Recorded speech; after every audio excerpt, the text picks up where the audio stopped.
मन विचलित सा हो जाता है, उल्टे से ख्याल आते हैं, नकारात्मक ऊर्जाएं उत्पन्न सी होती हैं महाराज। हाँ, वो चूंकि संसार का मनोरंजन उसको प्रिय लगता है, मन को मनमानी आचरण करना उसको प्रिय लगता है।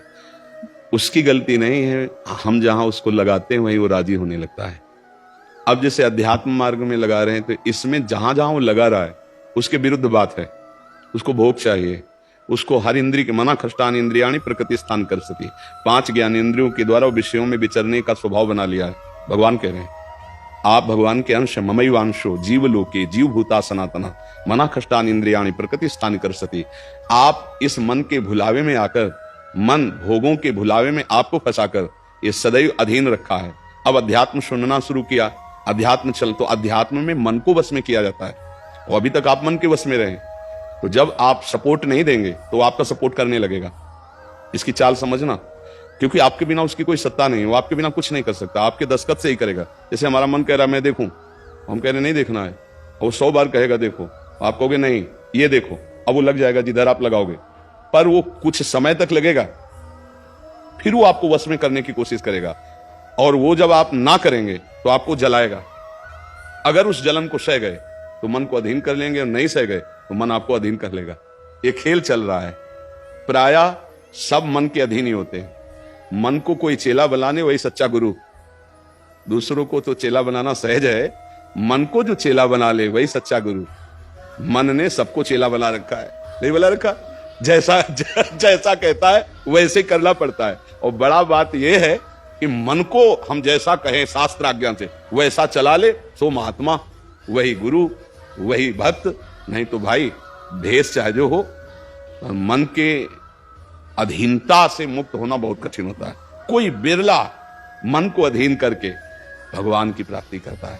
तो आप लोग उसी बिरले में हैं, क्योंकि अगर सत्संग मिल रहा है, साधु संग मिल रहा है और अध्यात्म की बातें सुन रहे हैं, अध्यात्म में चल रहे हैं, तो हम ये नहीं कह सकते कि हमारे ऊपर भगवान की कृपा नहीं। कृपा है, पर हमें विचलित नहीं होना। कम से कम ये बात आप स्वीकार करते हैं कि कभी कभी वो हमको गिराने की कोशिश करता है, अर्थात आपका बहुत सहयोग देने लगा है। तो एक समय था कि हम पूरे उसके अधीन थे, आज है कि आधा आधा हो गया है। आधा वो हमारे अधीन हो रहा है और आधा अपने अधीन करना चाहता है। तो चढ़ाई और चढ़ते जाओ, उसके पॉइंट कम करते जाओ, अपने पॉइंट बढ़ाते जाओ कि अब 60%, अब 65%, अब 70%।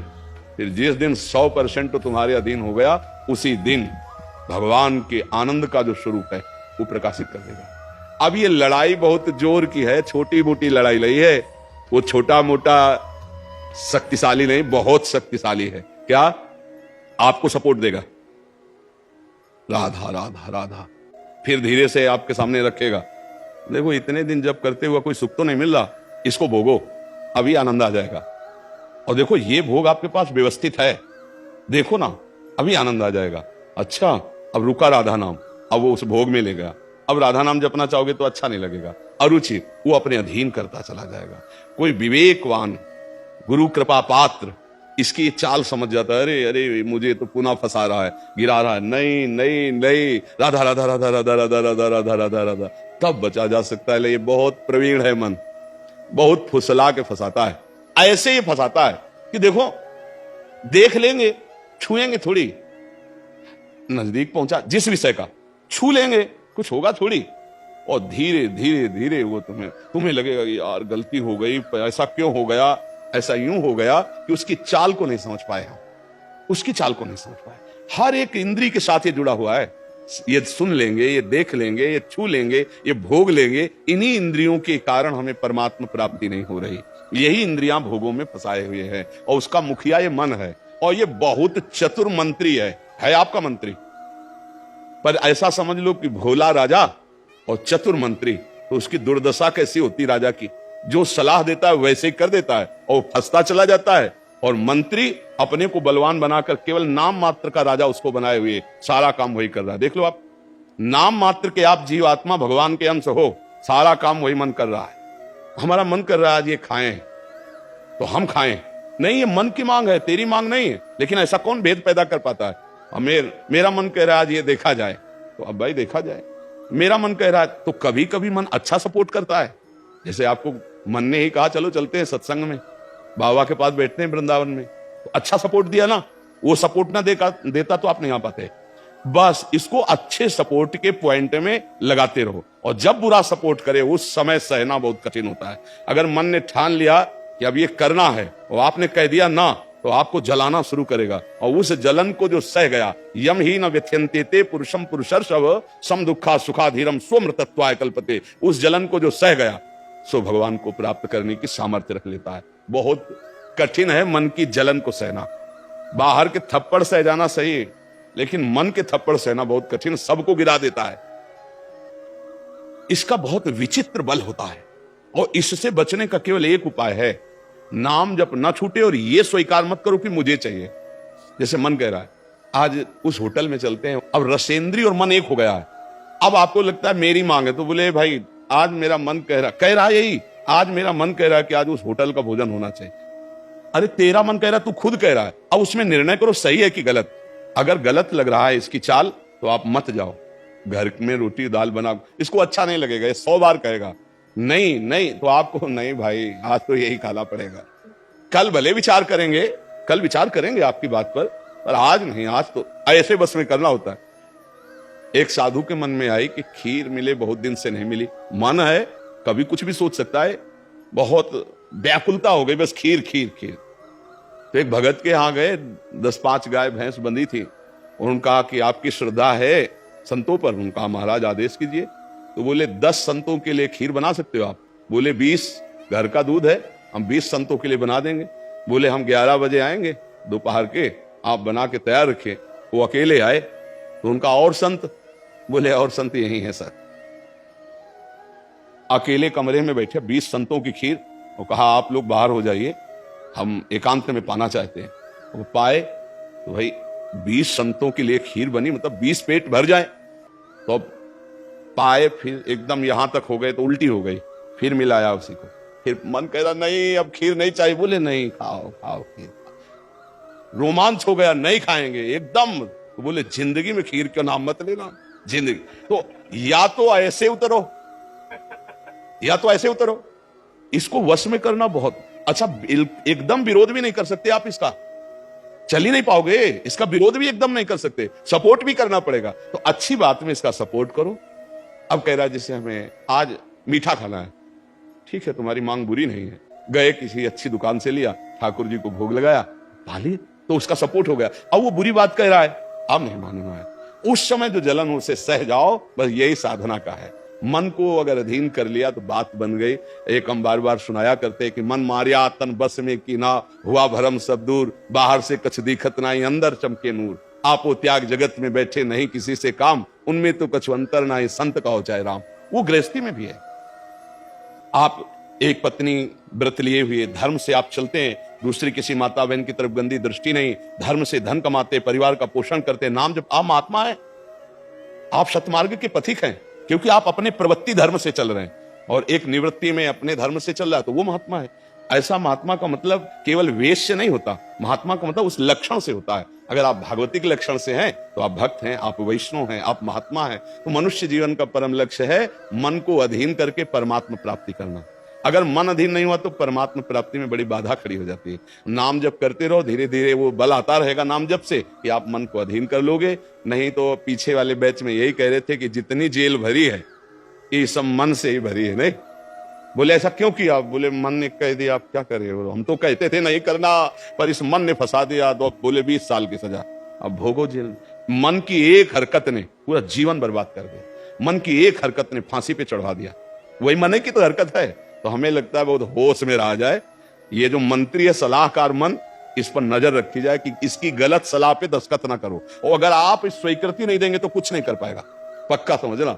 आपकी स्वीकृति से ही होता है जो कुछ होता है। आप जहां कह देते हैं कि चलो अच्छा ठीक है, बस फिर आपकी कोई गम नहीं है, वो आपसे करवा के मालेगा। इतना बलवान मन है, बड़े बड़ों से करवा लेता है। आप तो मान लो गृहस्थी में हो, जिसने आजीवन भगवान का मार्ग चयन किया है उसको भूल में डाल देता है, गलत मार्ग में ले जाता है। आप तो गृहस्थी में मान लो आपसे चूक होना स्वाभाविक है, क्योंकि प्रपंच माया प्रपंच में जिसने जीवन भर के लिए नियम लिया है उससे भी चूक करवा देता है। बड़ा विचित्र मन है। हाँ, अगर मन कहीं अधीन हुआ है तो भगवान का आश्रय लेकर और विवेक के द्वारा इसे अधीन किया जाता है। और विवेक ये बाजार में मिलता नहीं है, ये सत्संग से मिलता है, जैसे आप सुन रहे हैं। बिन सत्संग विवेक न होई और राम कृपा बिन सुलभ न सोई। सत्संग होता है भगवान की कृपा से, और सत्संग से मिलता है विवेक, और विवेक से मन का शासन। निर्णय किया था, तू गलत सलाह दे रहा है और मेरी मांग नहीं तेरी मांग है, मैं इसको रिजेक्ट करता हूं, नहीं पास करता हूं। बस वो कुछ नहीं कर पाए। पर इतना ज्ञान नहीं रहता भैया, जहां वो मन से आज गरम गरम कचौड़ी दाल की हो और फिर चटनी हो, फिर अब आप खोज करोगे कहां बन रही है, हम खरीद के खाए। मन ऐसे फंसा रहा है। आप देखो ना, अपने घर में सब भोग सामग्री है, लेकिन जिनका मन, जो भजन नहीं करते, जो सत्संग नहीं करते, उनका मन गंदे आचरणों में फंसा है। घर में वो सब भोग सामग्री है, धर्म पूर्वक भोग करके वो भगवान को प्राप्त कर सकते थे, लेकिन वो अधर्माचरण, कलह, अशांति घर में है, और उनका मन कहां ले जाता है, गंदे गंदी जगह उनको फंसा है। ये मन की चाल है। आपके घर में है, धर्म पूर्वक भोग सकते हैं, लेकिन आपसे अधर्म करवाता है, पापाचरण करवाता है। आप विचार करो, क्या है इन शरीरों में, क्या है, या उन भोगों में क्या है? कितना भोगोगे? चाहे जितना भोग लो, कभी तृप्ति होने वाली नहीं। और धर्म से चलोगे तो एक दिन इनसे निवृत्ति हो जाएगी, तृप्ति तो नहीं, निवृत्ति हो जाएगी, और आप प्रभु को प्यारे, प्रभु के प्रियजन बन जाएंगे। यही मनुष्य जीवन का लाभ है कि हम कमाई करने आए धर्म की, पुण्य की, नाम की, भगवान का नाम जप करके मंगल करने की। पर ये दिमाग में नहीं रहता, और यही लगता है जितना धन हो जाए, जितनी भोग सामग्री हो जाए, खूब भोगे, मौज से जिए। पर अधर्माचरण करने वाला कभी मौज से नहीं रह सकता। ये शब्द याद रखो, चिंता, भय, शोक, घबराहट और दुख, ये उसको कभी छोड़ेगा नहीं जो पाप कर्म करता है। अचानक बेमतलब की कल्पना भय की सवार रहेगी, और धीरे धीरे वो मन डिप्रेशन में पहुंचने लगता है। क्यों? क्योंकि पापाचरण हो जाता है। और वो घर के किसी व्यक्ति से ठीक से बात नहीं करेगा। क्यों? अंदर से डिस्टर्ब हो चुका है। ये क्यों हुआ? बोले पापाचरण से हुआ। आज बहुत ज्यादा लोग डिप्रेशन में जा रहे हैं, बहुत ज्यादा लोग। इसका कारण जानते हो क्या है? यही मनमानी आचरण। मनमानी आचरण बचपन से शुरू हो जाता है, गंदा आचरण, गंदा व्यवहार, और वो दिमाग काम नहीं करता। एक प्रियता हमारे अंदर होती है कि कोई हमें प्यार करे, आप समझ ना। एक हमारे अंदर प्रेम की मांग होती है कि कोई हमें प्यार करे। नौ किशोर अवस्था में, जब यौवन अवस्था का, अगर उस समय हमें गलत संग मिल गया तो विक्षिप्त हो जाता है चित्त। अच्छा, प्यार कोई समझ पावे तो मुश्किल की बात है। प्रेम का निर्वाह तो सिर्फ भगवान करते हैं, या भगवान प्रदत्त ऐसा कोई दे दे जो प्रेम का निर्वाह करे। नहीं, अपने हृदय से जिसको हम प्रेम करते हैं और वो कहीं दूसरी जगह देख रहा है, अब विक्षिप्त हो जाएगा वो व्यक्ति, नहीं हो जाएगा। और ये प्रायः बहुत तायत में हो रहा है। क्यों? क्योंकि पूर्व संस्कार बन गए। अच्छा, जैसे देखना, बॉयफ्रेंड गर्लफ्रेंड, ब्रेकअप, फिर बॉयफ्रेंड, फिर गर्लफ्रेंड। समझ रहे हैं क्या संस्कार पड़ रहा है बच्चों के अंदर? अब वो जब वर्ण करेंगे एक पति का, तो उनके अंदर निष्ठा आ पाएगी, वो संयम से चल पाएंगे, वो एक गृहस्थी को संभाल पाएंगे, वो अपने पति या पत्नी पर पूर्ण प्रेम कर पाएंगे? नहीं कर पाएंगे। क्यों? क्योंकि आदत खराब हो चुकी, संस्कार खराब हो चुके। अब ये हमारे समाज में ज्यादा फैल रहा है, नहीं फैल रहा है। अब जहां मन को संयम में लाने की बात आती है, वहां मन को तो हमने पहले ही रद्दी कागज बना दिया, पहले ही हमने उसको गंदा कर दिया। अब कैसे हो सकता है? गृहस्थी बहुत पावन मार्ग है, कोई ऐसा नहीं है। मान लो पवित्र शरीर दोनों के हैं, और फिर धर्म से ग्रहण किया गया, वो फिर एक अच्छी गृहस्थी बनती है। अब पहले, इसलिए भाई बहुत संभालने की जरूरत। आप तो बड़े भाग्यशाली जो अध्यात्म में इस बात को समझ रहे, नहीं तो आज हमारा समाज थोड़ा गलत रास्ते की तरफ जा रहा है, गलत मार्ग है जिसको कोई समझ नहीं रहा। हमारे नवीन नवीन बच्चे, नवीन नवीन बच्चियां, नवीन नवीन भाई इस भूल में फंस गए कि ये सुख है और ये भोगना मतलब जीवन का लाभ है। नहीं नहीं नहीं, इसको धर्म के अंतर्गत रखा गया। देखो, हमारे शास्त्र में 4 पुरुषार्थ रखे गए, धर्म, अर्थ, काम, मोक्ष। काम कहां है? तीसरे नंबर पे है। पहले में क्या है? धर्म, और आखिरी में क्या है? मोक्ष।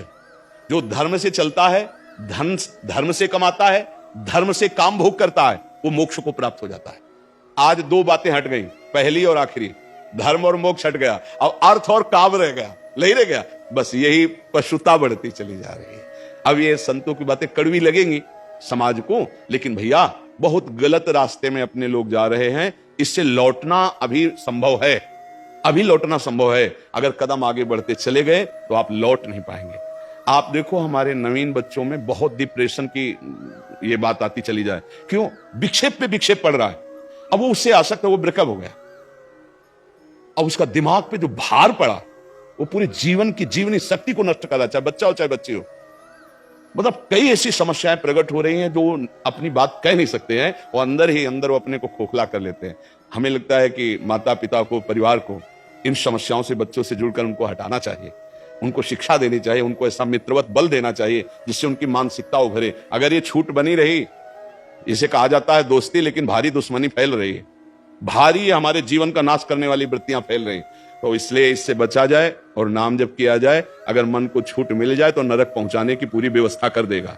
मन को छूट मिल जाए तो भारी से भारी अपराध करा देगा और जलाता रहेगा। इसलिए मन को छूट ना दी जाए, और मन को छूट ना दी जाए इसके लिए जो चाहिए विवेक,